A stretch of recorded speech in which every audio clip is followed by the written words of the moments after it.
Devils love. രചന നന്ദന. അവതരണം ഷാഹുൽ മലയിൽ. Editing Shereej Poonoor. An പോകുന്ന നോക്കുന്ന വിഷ്ണു ഒരു നെടുവീർപ്പോടെ തന്റെ ബാഗുമെടുത്ത് അവന്റെ പിന്നാലെ നടന്നു. തുറന്നു കിടന്ന ജനലിലൂടെ ശക്തിയിൽ പാതിരാക്കാറ്റൊഴുകി അകത്തേക്ക് കടക്കാൻ തുടങ്ങി. രാത്രിയുടെ കനത്ത ഇരുട്ടിലും ജനാല മറച്ചിട്ടിരുന്ന വെള്ളവിരികൾ ആടിയുലഞ്ഞു.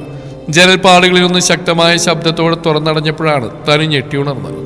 അവൾ ചാടി എഴുന്നേറ്റുകൊണ്ട് ചുറ്റിനും നോക്കിയതും ജനാലയിലൂടെ അകത്തേക്ക് വരുന്ന നിലാവിന്റെ വട്ടത്തിൽ തന്റെ മുന്നിലായി പുറംതിരിഞ്ഞിരിക്കുന്ന ഒരു മനുഷ്യനെയാണ് കണ്ടത്. സൂക്ഷിച്ചു നോക്കിയതും അതൊരു സ്ത്രീയാണെന്ന് അവൾക്ക് മനസ്സിലായി. ഈ പാതിരാത്രിയിൽ തന്റെ മുറിയിൽ ഇത്രയും സ്വാതന്ത്ര്യത്തോടെ വന്നിരിക്കുന്ന ആരാണെന്നറിയാതെ അവൾ കുഴങ്ങി. ആരാ? വിറയലോട് അവൾ ചോദിച്ചും ആ വ്യക്തി പതിയെ തിരിഞ്ഞു നോക്കി. ഗൗരി? തന്നെ രൂക്ഷമായി നോക്കിക്കൊണ്ട് തന്റെ മുന്നിലിരിക്കുന്ന ഗൗരിയെ കണ്ട് അവൾ അത്ഭുതപ്പെട്ടു. ഗൗരി, താനെങ്ങനെ ഇവിടെ? അവൾ ഗൗരിയെയും ലോക്ക് ചെയ്തിരിക്കുന്ന വാതിലിനെയും ആരുമാരും നോക്കിക്കൊണ്ട് ചോദിച്ചു. എന്നാൽ ഗൗരി അതിന് മറുപടിയൊന്നും നൽകാതെ അവൾ തന്നെ നോക്കിക്കൊണ്ടിരുന്നു. താനെന്തോന്നും മിണ്ടാത്ത ഗൗരി? താനെങ്ങനെയും മുറി കയറിയത്? അത് ഈ നേരത്ത്? തനിക്ക് ഉറക്കൊന്നുമില്ലേ? തനു ഈർഷ്യയോടെ ചോദിച്ചു. അതിന് മറുപടിയൊന്നും പറയാതെ അപ്പോഴും ഗൗരിയോടെ രൂക്ഷമായി നോക്കിക്കൊണ്ടിരുന്നതേ ഉള്ളൂ. താനെന്തോ ഒന്നും മിണ്ടാണ്ടിരിക്കുന്ന ഗൗരി? അതും പറഞ്ഞുകൊണ്ട് താൻ അവളുടെ കയ്യിൽ പിടിച്ചു വലിച്ചതും ഒരു നിമിഷം അവൾ ഞെട്ടിപ്പോയി. അവളുടെ കൈയാകെ തണുത്തു മരവിച്ച പോലെ ഇരിക്കുന്നു. ദത്തേട്ട എന്റേതാണ് തനുശ്രീ, അവന് ഞാൻ നിനക്ക് വിട്ടുതരില്ല. ഒരു നിമിഷം അവളുടെ വാക്കിൽ കേട്ടുത്താനും ഞെട്ടിലോട് അവൾ തന്നെ നോക്കി നിന്നു. പെട്ടെന്ന് തന്നെ അവളുടെ മുഖത്തേക്ക് ദേഷ്യം ഇരച്ചു കയറി. ദയവേട്ട എന്റെ ഭർത്താവാണ് ഗൗരി, നിനക്കെന്നല്ല ആർക്കും അദ്ദേഹത്തെ ഞാൻ വിട്ടുതരില്ല. കണ്ണുകൾ ചുരുക്കി ദേഷ്യത്തോടെയുള്ള അവളുടെ മറുപടി കേട്ട് ഗൗരിയുടെ മുഖം വലിഞ്ഞു മുറുകി. അവൾ നോക്കി നിൽക്കെ ഒരലർച്ചയോടെ ഗൗരി 4 കാലുകളും 4 കൈകളുമുള്ള മുഖം നിറയെ രക്തവർണ്ണത്തോടു കൂടിയ ഒരു ഭീകര സത്വമായി മാറി. ഗൗരി! താനു പേടിയോടെ പിന്നിലേക്കായാൻ തുടങ്ങിയതും ആ സത്വം തനുവിന്റെ കഴുത്തിന് മുറുകെ പിടിച്ചു. ആൾ കണ്ണുകൾ മുറുക്കി അടച്ചുകൊണ്ട് കഴുത്തിൽ നിന്ന് അതിന്റെ കൈകളെടുത്ത് മാറ്റാൻ ശ്രമിച്ചുകൊണ്ടിരുന്നു. നിമിഷങ്ങൾ കഴിയുന്തോറും അതിന്റെ പിടി മുറുകിക്കൊണ്ടിരുന്നു. തന്റെ ശ്വാസം നിൽക്കുമെന്ന അവസ്ഥയായതും അവൾ അതിനെ കാലുകൊണ്ട് ആഞ്ഞു ചവിട്ടി. അതൊരു അലർച്ചയോടെ നിലത്തേക്ക് വീണ നിമിഷം തന്നെ തനു ഞെട്ടലോടെ കണ്ണുകൾ വലിച്ചു തുറന്നു. അവൾ ഭയത്തോടെ ചുറ്റിനും നോക്കി. അവിടെയെങ്കിലും ആരെയും കണ്ടില്ല. മാത്രമല്ല റൂം നിറയെ പകൽ പോലെ വെളിച്ചം നിറഞ്ഞു നിൽക്കുന്നു. അതിൽ നിന്ന് തന്നെ ഇപ്പോഴും പകൽ അവസാനിച്ചിട്ടില്ലെന്ന് അവൾക്ക് മനസ്സിലായി. അവൾ ആശ്വാസത്തോടെ ശ്വാസം എടുത്തു വിട്ടു. ഒരു നിമിഷം അങ്ങനെ ഇരുന്നു തൊണ്ട വറ്റി വരളുന്ന പോലെ അവൾക്ക് തോന്നി. അവൾ പതിയെ അവിടുന്ന് എഴുന്നേറ്റ് ടേബിളിൽ നിന്ന് ജഗ്ഗിൽ നിന്ന് വെള്ളമെടുത്ത് വായിലേക്ക് അമിഴ്ത്തി. പരവേശം ഒന്നടങ്ങിയതും അവൾ പതിയെ സോഫയിലേക്ക് വന്നിരുന്നു. അവളുടെ മനസ്സാകെ അസ്വസ്ഥമായിക്കൊണ്ടിരുന്നു. ശ്രീദേവി പറഞ്ഞ കാര്യങ്ങളും ദത്തന്റെ അവഗണനയും കുറച്ചു മുന്നേ കണ്ട ഭീകര സ്വപ്നവും അങ്ങനെ ഓരോന്നായിട്ട് അവളുടെ മനസ്സിൽ അലയടിച്ചുകൊണ്ടിരുന്നു. അതിന്റെ ഫലമായിട്ട് അവളുടെ കണ്ണുകൾ നിറഞ്ഞൊഴുകി. ദത്തിനെ കുറിച്ച് ഓർക്കുന്തോറും അവൾക്ക് സങ്കടം സഹിക്കാൻ കഴിയുന്നുണ്ടായിരുന്നില്ല. അവൾ ഇരുകൈകൾ കൊണ്ട് മുഖാമൃത്തി പിടിച്ചുകൊണ്ട് പൊട്ടിക്കരഞ്ഞു. എയർപോർട്ടിലേക്ക് പോകുന്ന വഴിക്ക് കാറിലിരുന്ന് ഫോണിലൂടെ ഈ കാഴ്ച കണ്ട ദത്തൻ ദേഷ്യത്തോടെ മുഷ്ടിയുട്ടി പിടിച്ചുകൊണ്ട് സീറ്റിൽ ആഞ്ഞിടിച്ചു. ദത്ത, എന്താടാ? വയ്യ വിഷ്ണു, ഇനി എന്റെ പെണ്ണിങ്ങനെ സങ്കടപ്പെടുന്ന കാണാൻ വയ്യ. അവളോടെല്ലാം തുറന്നു പറയണം. ഇതിപ്പോ ഞാൻ സ്നേഹം കാണിച്ചിട്ട് ചതിച്ചു എന്ന് കരുതുന്നുണ്ടാവുള്ളൂ. ദത്തൻ അസ്വസ്ഥതയോടെ പറഞ്ഞു. നിന്നോട് ഞാൻ പറഞ്ഞല്ലേടാ അവളോട് എല്ലാം വിളിച്ചു പറയാൻ. അപ്പൊ നീയല്ലേ പറഞ്ഞ് ഫോണിൽ കൂടി പറഞ്ഞ് ശരിയാവില്ല, നേരിട്ട് പറഞ്ഞാലേ ശരിയാവുള്ളൂ എന്ന്? ദത്തൻ പറഞ്ഞായിട്ട് വിഷ്ണു ചോദിച്ചു. നേരിട്ട് പറഞ്ഞാലേ അവൾക്ക് കാര്യത്തിന്റെ ഗൗരവം മനസ്സിലാവും. അതാ ഞാൻ അങ്ങനെ പറഞ്ഞ്. ഇതിപ്പോ എല്ലാം കൈവിട്ടു പോകുന്ന ലക്ഷണമാ. അങ്ങനെയൊന്നും ഉണ്ടാവില്ല. എന്തായാലും നമ്മൾ നാളെ രാവിലെ അവിടെ എത്തില്ലേ? ഞാൻ വരാം. എന്നിട്ട് നമുക്ക് രണ്ടുപേർക്കും കൂടി അവളെ കാര്യങ്ങൾ പറഞ്ഞ് മനസ്സിലാക്കാം. അപ്പോൾ അവൾ കാര്യം മനസ്സിലായിക്കോളും. പിന്നെ ഗൗരി ഉണ്ടല്ലോ. അവനതിനൊന്ന് അമർത്തി മൂളിയതേ ഉള്ളൂ. അതിനുമ്പ് നീ ഒന്ന് അവളെ വിളിച്ച് സംസാരിക്കും. സത്യത്തിൽ നിന്റെ ഈ അവഗണനയാ അവൾക്ക് സഹിക്കാൻ കഴിയാത്തത്. അതുകൊണ്ടാ അവൾ നിന്നെ സംശയിക്കുന്നു. വിഷ്ണു പറഞ്ഞു. ദത്തനായി ശരിയാണെന്ന് തോന്നി. അവൻ വിഷ്ണുവിനെ നോക്കിയ ശേഷം ഫോൺ എടുത്ത് അനുവിന്റെ നമ്പറിലേക്ക് ഡയൽ ചെയ്തു. ഫോൺ റിംഗ് ചെയ്യുന്ന ശബ്ദം കേൾക്കുന്നുണ്ട്. എങ്കിലും താൻ കോൾ എടുക്കാത്തതുകൊണ്ട് തന്നെ അവൻ വേഗം ക്യാമറ കണക്ട് ചെയ്ത് ആപ്പ് ഓപ്പൺ ചെയ്തു. അതിലേക്ക് നോക്കിയതും തനു മുട്ടിൽ മുഖാമൃത്തി വെച്ചുകൊണ്ട് സോഫയിലിരിക്കുന്നതാണ് കണ്ടത്. അവനൊന്ന് സ്ക്രീൻ സൂം ചെയ്ത് കട്ടിലേക്ക് നോക്കിയതും ഫോൺ കട്ടിൽ കിടക്കുന്നുണ്ടായിരുന്നു. അവൻ വേഗം വിഷ്ണുവിന്റെ ഫോൺ വാങ്ങിയതിൽ നിന്ന് തനുവിനെ വിളിച്ചു. ഫോൺ കട്ടിൽ കിടന്ന് മിന്നുന്ന കണ്ടതും അതിൽ നിന്ന് എന്റെ ഫോൺ സൈലന്റ് ആണെന്ന് അവന് മനസ്സിലായി. അവൻ നിരാശയോടെ കൈകുടഞ്ഞു. സാറില്ല, സമയനിയുണ്ടല്ലോ. ഫ്ലൈറ്റ് കയറുന്നതിന് മുമ്പ് ഒന്നുകൂടെ വിളിക്കാം. അല്ലെങ്കിൽ നമുക്ക് എത്തിയിട്ട് സംസാരിക്കാം. നീ ടെൻഷനാവാതെ. വിഷ്ണു അവനെ ആശ്വസിപ്പിക്കുന്ന പോലെ പറഞ്ഞെങ്കിലും തനുവിന്റെ അവസ്ഥയോർത്ത് ദത്തൻ അസ്വസ്ഥയോടെ കണ്ണുകൾ മുറുക്കി അടിച്ച് സീറ്റിലേക്ക് ചാരിക്കിടന്നു. എത്ര സമയം അങ്ങനെ ഇരുന്നു എന്നറിയില്ല. ആ ഇരിപ്പിൽ തന്നെ തനു അല്പസമയം ഒന്ന് മയങ്ങിപ്പോയി. വയറ്റിൽ നിന്നൊരാളിൽ പോലെ തോന്നിയപ്പോഴാണ് അവൾ കണ്ണുകൾ തുറന്നത്. താൻ രാവിലെ എഴുന്നേറ്റിട്ടൊന്ന് ഫ്രഷ് ആവുകയോ എന്തെങ്കിലും കഴിക്കുകയോ ഒന്നും ചെയ്തിട്ടില്ലെന്ന് അവൾ ആ നിമിഷമാണ് ഓർത്ത്. അവളുടെ കണ്ണുകൾ ക്ലോക്കിലേക്ക് നീണ്ടതും അതിൽ സമയം 10 മണി കഴിഞ്ഞു കണ്ട് അവൾ അത്ഭുതപ്പെട്ടു. സമയം ഇത്രയായോ? എന്നിട്ട് താൻ ആരും വിളിച്ചില്ല? അപ്പച്ചി പോലൊന്നും വിളിച്ചില്ലല്ലോ. അവൾ മനസ്സിൽ പറഞ്ഞുകൊണ്ട് പതിയെ സോഫയിൽ നിന്ന് നിലത്തേക്ക് ഇറങ്ങി. മോളെ, പെട്ടെന്ന് വാതിൽ തട്ടിയുള്ള അപ്പച്ചിയുടെ ശബ്ദം കേട്ടതും അവൾ നെറ്റി വിളിച്ചുകൊണ്ട് അങ്ങോട്ടേക്ക് നോക്കി. ശേഷം പതിയെ നടന്ന് അങ്ങോട്ടേക്ക് ചെന്നു. തലവേദന എങ്ങനെയുണ്ട് മോളെ? വാതിൽ തുറന്നു അവരവളുടെ നെറ്റിൽ കൈവച്ചിട്ട് ചോദിച്ചു. തലവേദനയോ? ആ, ദത്തൻ പറഞ്ഞു മോൾക്ക് തലവേദനയാണെന്ന്. ദേവേട്ടനോ? ദേവേട്ടൻ വന്നോ? ആർ പറഞ്ഞു കേട്ടവൾ ആകാംക്ഷയോടെ ചോദിച്ചു.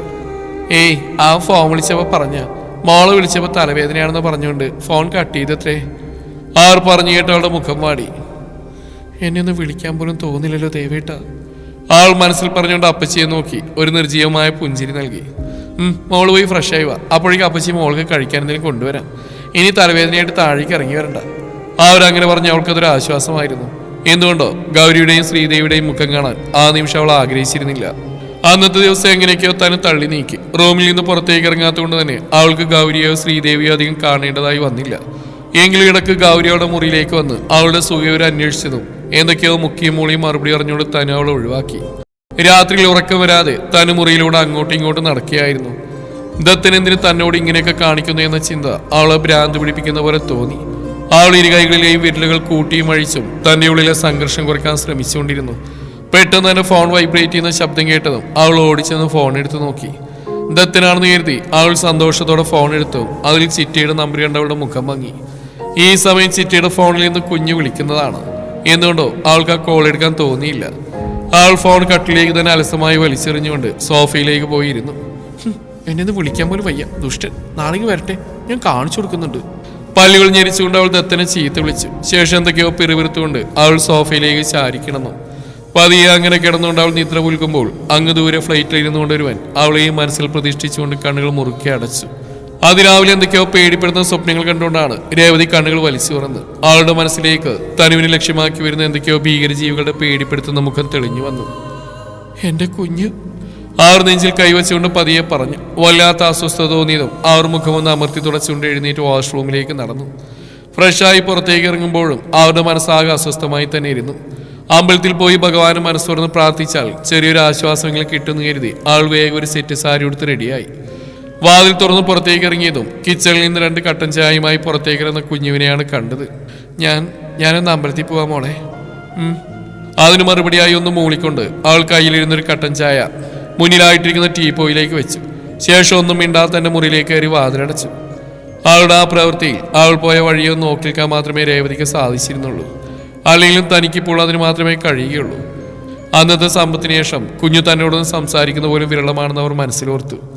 ആളൊരു നെടുവീർപ്പോടെ മുന്നിലെ ടീപ്പോയിൽ നിന്ന് കട്ടൻ ചായ എടുത്ത് ചുണ്ടോട് ചേർത്തു. രാവിലെ സൂര്യപ്രകാശത്തിന്റെ വെട്ടം മുഖത്തട്ടിയതും തനുപതിയെ കണ്ണുകൾ തുറന്ന് എഴുന്നേറ്റു. തലേ ദിവസം ഒന്നും കഴിക്കാത്തതുകൊണ്ട് തന്നെ അവൾക്ക് ശരീരം ആ കുഴയുന്ന പോലെ തോന്നി. ഒരു ഗ്ലാസ് ചായയെങ്കിലും കുടിക്കാതെ തനിക്ക് എഴുന്നേറ്റ് നിൽക്കാൻ കഴിയില്ലെന്ന് മനസ്സിലായതും അവൾ പതിയെ വാഷ്റൂമിലേക്ക് നടന്നു.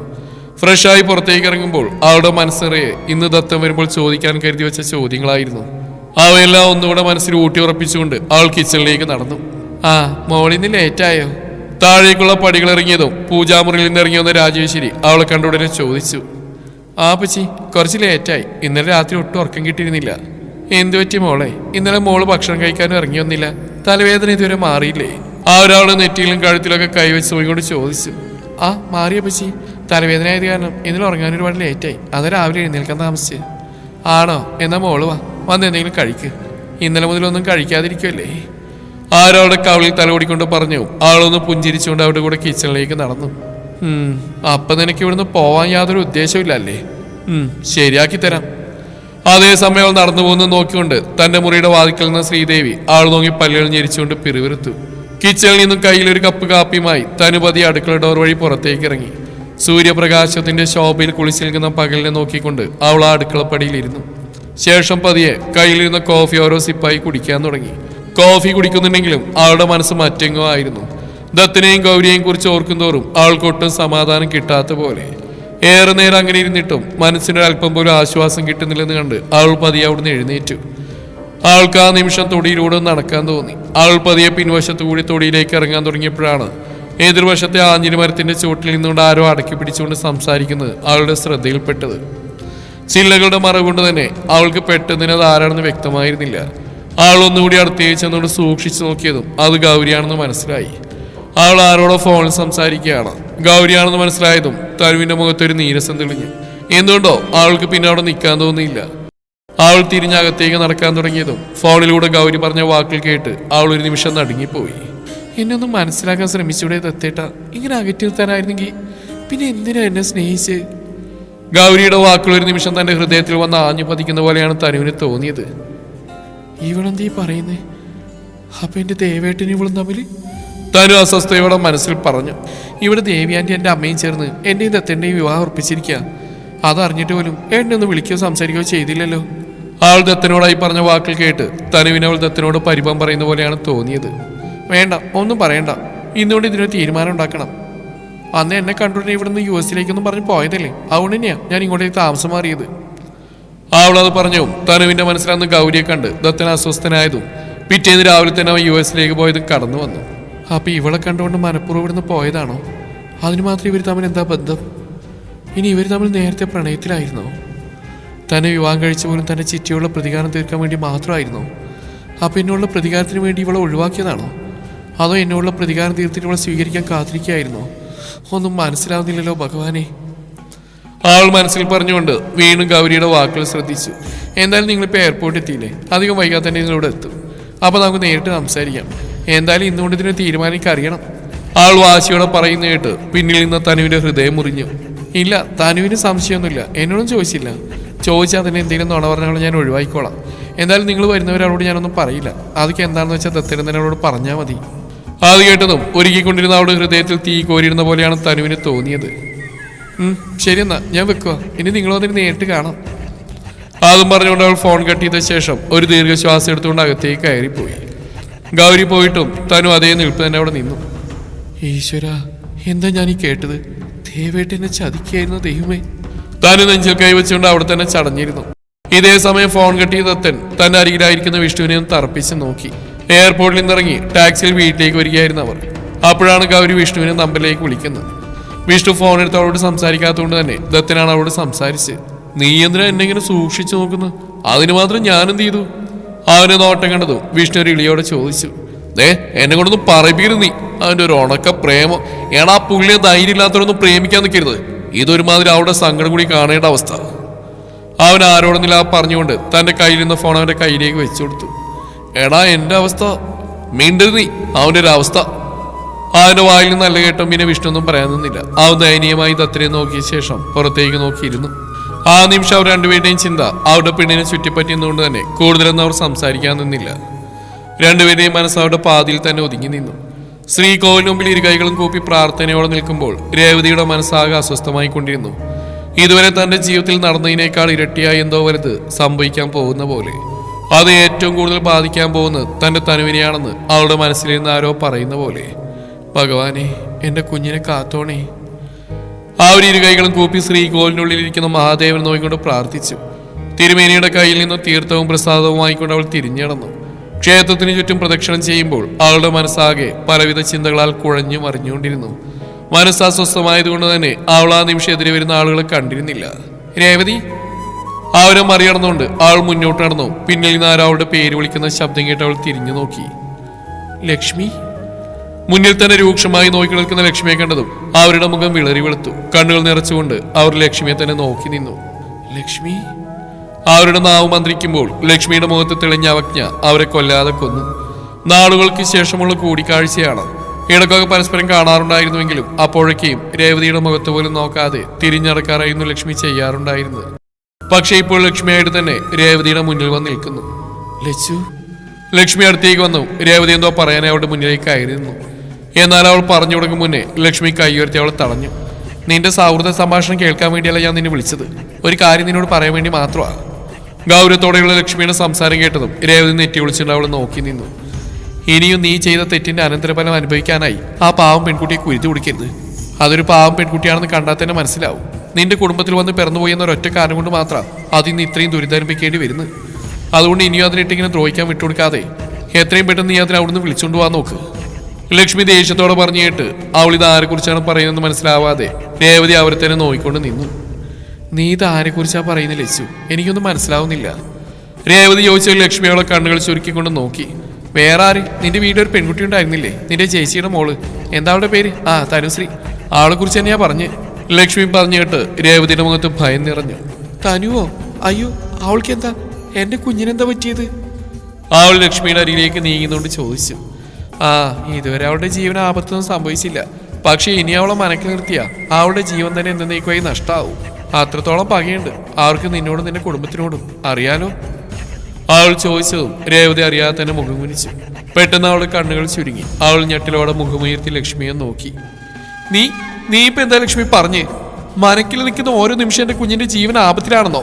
എന്ന് വെച്ചാ എന്റെ കുഞ്ഞിനെ അവിടെ ഉള്ളൊരു ദ്രോഹിക്കാണെന്നാണോ? ക്ഷേത്രമുറ്റാണെന്ന് പോലും ഓർക്കാതെ രേവതി ലക്ഷ്മിയെ നോക്കി അലറിക്കൊണ്ട് ചോദിച്ചു. ഞാൻ ഇത്രയൊക്കെ പറഞ്ഞിട്ട് നിനക്ക് മനസ്സിലായില്ലേ രേവതി? നീ എന്താ ഒന്നും അറിയാത്ത പോലെ സംസാരിക്കുന്നത്? അതോ നീ ഇതുവരെ ഒന്നും അറിഞ്ഞിട്ടില്ലേ? ലക്ഷ്മി പറഞ്ഞു കേട്ട് അവൾ തനിക്കൊന്നും അറിയില്ലെന്ന രീതിയിൽ തലയാട്ടി കാണിച്ചു. ഓ, അപ്പൊ നിന്നോട് ആ കുട്ടി ഇതുവരെ ഒന്നും പറഞ്ഞിട്ടില്ലല്ലേ?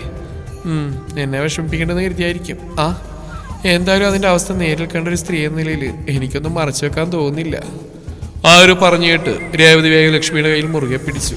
തുടരും ഈ കഥയുടെ ബാക്കി ഭാഗം നാളെ ഇതേ സമയം.